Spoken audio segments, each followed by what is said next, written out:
separating St. John's, Newfoundland and Victoria, BC. My favorite place is Kenora in northwestern Ontario, a beautiful nugget of lake country that was originally called Rat Portage. You must agree that the name Rat Portage certainly doesn't bring to mind pristine lakes and lush forest. So who named it and why? Then there's the Treherne, Manitoba bottle houses and the characters that created them. A woman who designed pictures by biting birch bark, not in the book, and a strange rock sentinel on the prairies.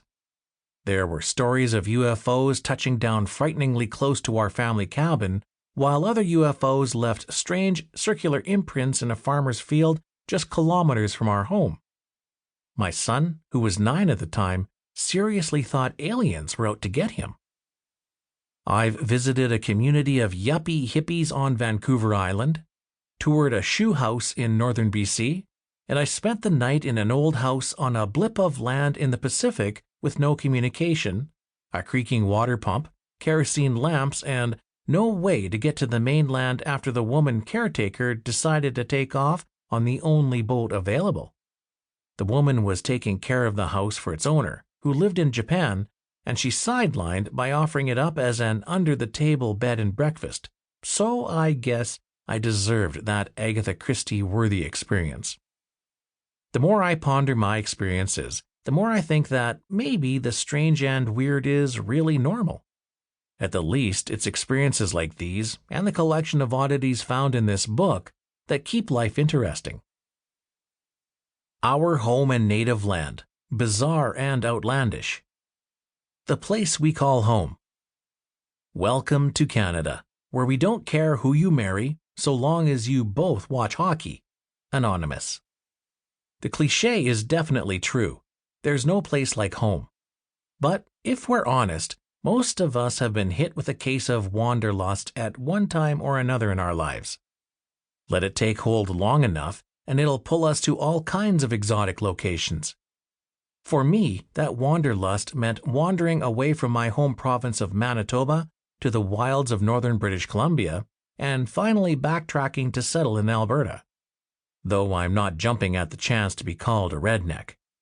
My travels aren't exactly exotic, but they certainly gave me a taste for many of the regional flavors this country has to offer, and the opportunity to really embrace what it means to be Canadian.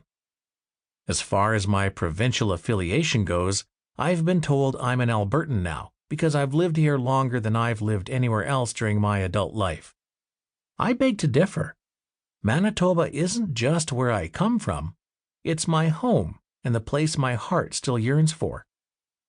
If moving from one province to another is challenging for some of us, I simply can't imagine moving away from Canada. And I'll bet for many whose wanderlust pulls them to hang their hats in another country altogether, this motherland remains the home of their heart. In the end, whether you live in a house that looks like a shoe in northern BC, call George Street in St. John's, Newfoundland your favorite hangout, like to lounge on one of Manitoba's sandy beaches under a mosquito net, or gaze up at the steam clock at the corner of Water Street and Cambie in Vancouver's Gastown, the fancy and flavor of this country is second to none. We certainly have our share of weird, strange, and true stories to talk about. Oh, Canada.